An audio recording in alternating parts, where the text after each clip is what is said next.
जोहार, जिंदाबाद। सबसे पहले यहाँ पर खड़े जितने भी आदिवासी, गैर आदिवासी, ब्राह्मणिया हो कि ब्राह्मण हो कि मजदूर हो कि किसान हो, चाहे वो कोई चपड़ासी हो, सबके लिए एक बार जोरदार तालियां बजाओ। ये जो लड़ाई है, इस लड़ाई के लिए हमें ऐसा पानी डरा नहीं सकता। इसलिए विक्रम भाई, वीरेंद्र भैया आए थे छतरी लेके, तो मैंने कहा मेरे भाई जब पानी में भीग रहे हैं, खड़े हैं, तो मुझे अधिकार नहीं है कि मैं मंच पे आके छतरी के नीचे भाषण दूं। और ऐसी स्थिति में जब छतरी तो दूर, घर की छत भी गायब हो रही है अपनी। अब तो जमीन के नीचे गड्ढा खुदने वाला है। आपके जमीन के नीचे सोना है, आपकी जमीन के नीचे ग्रेफाइट है, आपकी जमीन के नीचे चांदी है, बॉक्साइट है, लोहा है, खनिज के जितने भी करोड़ों अरबों रुपए के मिनरल्स है, वो सब आपकी जमीन के नीचे है। आपने कभी सुना है कि कोई बाईपास अलीराजपुर के बीच में से निकल रहा है?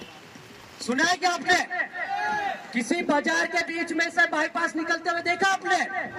कहां से निकलता है? मैं आप सबसे पूछना चाहता हूं, बाईपास कहां से निकलता है? गांव की जमीनों से निकलता है, मजदूर किसानों की जमीनों से निकलता है। बाजार की तो 1 इंच जमीन लेने की हिम्मत नहीं है किसी भी नेता में। इतना बड़ा षड्यंत्र आदिवासियों के खिलाफ आज अलीराजपुर जिला इस झमाझम बारिश में चौबट खट्टाली क्षेत्र के जितने भी हमारे आदिवासी समाज के मजदूर किसान लोग हैं, उसमें व्यापारी वर्ग भी मौजूद है। मैं उनका स्वागत करता हूँ इस मंच के माध्यम से, आदिवासी समाज के माध्यम से। लेकिन ये जो लड़ाई है, ये इस समाज के अंतिम पीढ़ी को बचाने की लड़ाई है। इस समाज के उस पीढ़ी को बचाने की लड़ाई है जो ये 5वीं में पढ़ने जा रहा है। कोई अभी छोटा छोटा बच्चा पैदा हुआ, कोई गुजरात में मजदूरी कर रहा है, कोई घर में खेती बाड़ी कर रहा है, किसी के घर में पानी टपक रहा है। अभी भी हम जहाँ गीले हो रहे हैं, उसके घर के नीचे भी पानी टपक रहा है। ऐसे कई हजारों घर है हमारे गाँव में, हमारे क्षेत्र में। उसके बाद भी हम बोलते हैं हम जमीन के मालिक हैं, हम मालिक हैं, वो मूल निवासी है। अरे काय का मूल निवासी भाई? हम बोलते हैं ना लोकसभा ना विधानसभा, सबसे बड़ी ग्राम सभा। ये मैंने नितेश अलावा ने नहीं कहा, ये स्वर्गीय दिलीप सिंह बुरिया जो भाजपा के कद्दावर नेता थे और इन्होंने पैसा 1996 की ड्राफ्टिंग कमेटी के अध्यक्ष रहे, उन्होंने कहा था। और ये कानून उस समय 1996 से लागू होना था हमारे देश में, इन आदिवासी क्षेत्रों में। लेकिन पिछले 10-12 सालों से जो हमारा संघर्ष है, रात दिन का संघर्ष है, उसके पश्चात हमारे ऊपर कितनी FIR हुई, कितने आंदोलन में हमारे लोग जेल गए, कितने आंदोलन हुए, कितने लोग मारे गए। उसके पश्चात भारत सरकार ने, मध्य प्रदेश सरकार ने पिछले 2022 में लागू किया। और वो भी पैसा एक पैसा अधमरे जैसा, बिल्कुल भी उसकी कोई पूछ परख नहीं। थाने में जाए तो पुलिस वाला बोलता काय की ग्राम सभा हम नहीं मानते, कोर्ट में जाओ तो काय की ग्राम सभा हम नहीं मानते। और सरकार बोलती है कि पैसा एक लागू है, ग्राम सभा का प्रस्ताव ठहराओ पहले लाओ। कई गाँव ऐसी स्थिति में हमारा आदिवासी समाज कैसे जिंदा रहेगा भाई? कैसे रहेंगे हमारे बड़े छोटे छोटे बच्चे आगे? यदि आपके पास जमीन नहीं बची तो काय का आदिवासी? आदिवासी की परिभाषा ही जमीन से शुरू होती है। आदिवासी की परिभाषा ही जल जंगल जमीन से जुड़ी हुई होती है। आदिवासी की संस्कृति सभ्यता इस धरती से जुड़ी हुई है। और यदि धरती ही आपकी चले गई, आपकी जमीन ही चले गई, तो आपकी संस्कृति सभ्यता परंपरा खत्म हो जाएगी, आपका अस्तित्व खत्म हो जाएगा। आपके जो मूल अधिकार है, आपके जो संवैधानिक अधिकार है, धीरे धीरे कतरते जाएंगे, खत्म होते जाएंगे। कल ही सुप्रीम कोर्ट के 7 जजों ने एक जजमेंट दिया कि अब आदिवासी समाज में या ST SC का जो समाज है, वहां पे भी क्रीमी लेयर लागू किया जाएगा। क्यों भाई? हमारा एक व्यक्ति कलेक्टर बना अलीराजपुर से, तुम्हारे पेट में दर्द होने लग गया। हमारा व्यक्ति एकमात्र कैबिनेट में गया, तुम्हारे पेट में दर्द होने लग गया। हमारे जिले से पहली बार सांसद गई, तुम्हारे पेट में दर्द होने लग गया। क्यों ऐसा निर्णय दे रहे हो जिससे भाई भाई लड़ने को मजबूर हो? आज वो क्रीमी लेयर लागू करके भील भिलाला पटलिया भारेला सबके बीच में झगड़ा करवाना चाह रहे हैं। हमारे लोग बड़ी मुश्किल से अब चपरासी की नौकरी कर रहे हैं, कोई पंच बन रहा है, कोई सरपंच बन रहा है, कोई विधायक बन रहा है। इतनी सारी परिस्थितियों के बाद भी हम लोग थोड़ा उभरने की कोशिश कर रहे हैं। और लोग दिल्ली में बैठे हैं हमारे खिलाफ, संवैधानिक रूप से अधिकार छीन भी रहे हैं, कोर्ट के माध्यम से भी अधिकार छीन रहे हैं, और दलाल लोग हमारी जमीनें बेच रहे हैं। इन दलालों के खिलाफ अब हमको सबको एकजुट होकर लड़ने का समय आ गया है। अब पूर्व वक्ताओं ने बहुत सारी चीजें बोली है। हमारे जिले के कद्दावर आदिवासी नेता महेश भाई काका पटेल ने भी बोला है कि अब हमें हथियार लेने की जरूरत है। वास्तव में ये बात सच है कि पहले हमारे बुजुर्ग लोग अलीराजपुर जिले में दिन में आए कि रात में आए, उनके हाथ में पालिया होता था, तीर कमान होती थी, उनके गले में गोपन होती थी। लेकिन हम लोग पढ़े लिखे लोग हो गए ना, तो हमने वो धीरे धीरे चीजें बंद करवा दी, हमने रखवा दी। लेकिन पुलिस प्रशासन क्या करता है, भगोड़े में भी कोई एक पालिया लेके आता तो आर्म्स एक्ट लगाता है। इनको अभी आईपीसी सीआरपीसी को अच्छे से पढ़ना चाहिए, इनको 5वीं अनुसूची का पता होना चाहिए, इनको पैसा एक्ट पता होना चाहिए और आदिवासियों की रूढ़ी प्रथा का पता होना चाहिए। इनको पता नहीं है अभी भी। इनको ये पटेल को कब याद करते हैं, जब इनसे झगड़ा नहीं समझता है, तब गांव के पटेल को बुलवाते हैं, पटेल ने सरपंच तो आओ झगड़ बांध दो। लेकिन जब वो पटेल पहले झगड़ा तोड़ने की बात करता है, नहीं इस पे कायमी होगी बोलते हैं। ये लोग मजाक बना के रखे आदिवासी क्षेत्रों का, मर्जी आए उस पर रासू का ठोक देते हैं, मर्जी आए उसको जिला बदल कर देते हैं। अबे तुम्हारे बाप का राज है क्या? ये आदिवासी क्षेत्र है, ये आदिवासियों का क्षेत्र है। यहाँ पर छीटू किरार जैसा योद्धा आदिवासी पैदा हुआ था, उसकी सरजमीन है ये। यहाँ पर पृथ्वीलाल भूरा जैसे बर्जर के क्रांतिकारी भी पैदा हुए। यहाँ पर आलिया भील जैसा आदिवासी लड़ाकू भील भी था, और ये आज भी उसका डीएनए खड़ा है। ये बारिश में भीग भी सकता है। तीर कमान से तोपों का सामना करने वाली कौम भविष्य में जरूरत पड़ी तो तीर कमान वापस उठा लेगी, लेकिन उसके लिए मजबूर मत करो।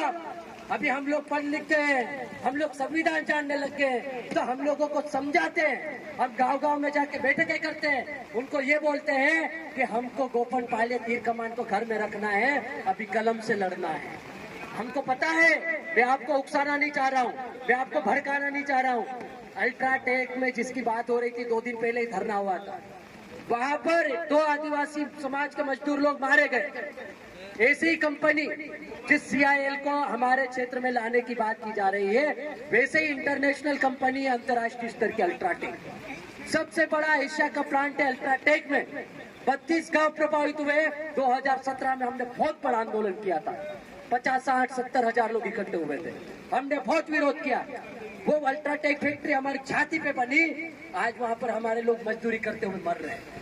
जब हमारे लोग गए वहाँ पर बात करने, तो वो फैक्ट्री वाला, वो मालिक जो मैनेजमेंट का अधिकारी था, वो बदल गया, बोले कि वो दुकान वाला वही जाना, हमारा कोई लेना देना नहीं। तो भाई कंपनी तो तुम्हारी थी। इतनी सी बात में हमारे लोगों ने थोड़ा वाद विवाद हुआ।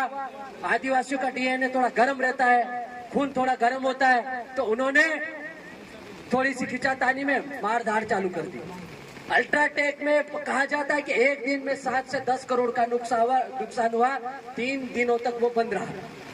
अब उस आंदोलन में उस दौरान बात करने जो लोग गए थे, उनके ऊपर रासुका लगा दी पुलिस प्रशासन ने वहां पर। अब पुलिस प्रशासन क्या बोलता है कि हमारे ऊपर से दबाव था।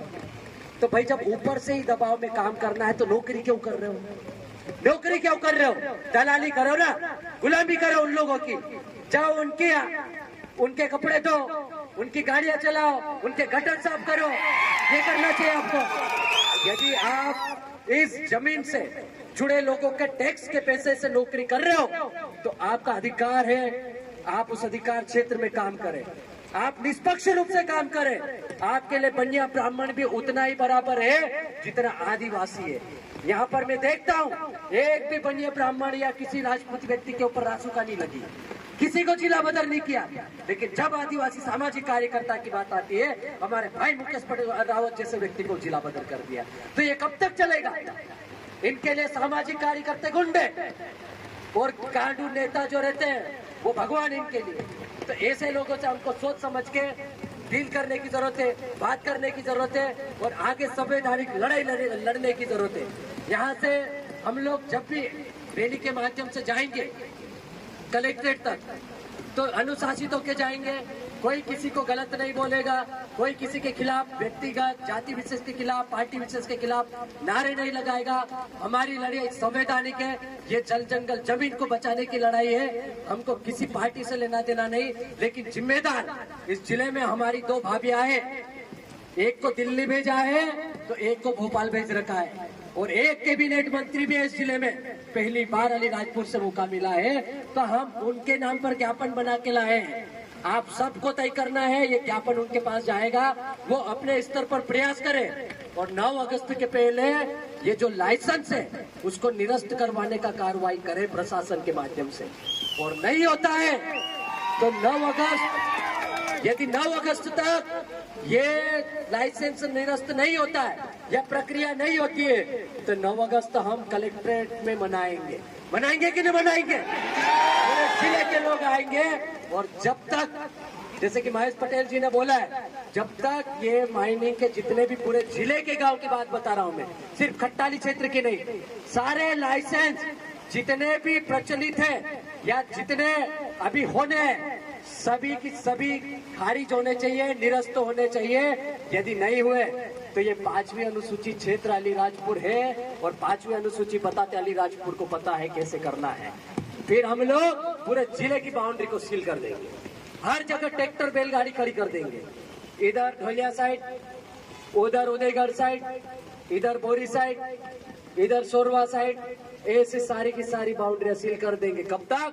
जब तक हमारे क्षेत्र की जमीनें को लाइसेंस जिन जिन को दिए वो निरस्त करके हमको आजाद नहीं किया जाता। तो ये आजादी की ऐसी लड़ाई है जो जल जंगल जमीन को बचाने की है। ये पार्टी के लिए नहीं है, किसी को नेता बनाने की नहीं है और किसी को नीचा दिखाने की लड़ाई नहीं है। इसीलिए हमारे बीच में आज पहली बार इस आंदोलन में इस जमीन को बचाने के लिए इस जिले के बनिया वर्ग, व्यापारी वर्ग सहित कई लोग मौजूद हुए हैं। तो खट्टाली और जोबट से जो व्यापारी वर्ग के लोग हैं वो भी आ जाए, 2 मिनट के लिए अपनी बात रखेंगे, हमको अच्छा लगेगा। उनके लिए भी एक बार जोरदार तालियां बजाएं। तो बहुत बहुत आप लोगों ने समय दिया, बारिश में खड़े रहे, अब समय भी काफी हो चुका है, हमको जाना भी है। तो जाने से पहले 1-2 लोग जो भी है खट्टाली क्षेत्र के जो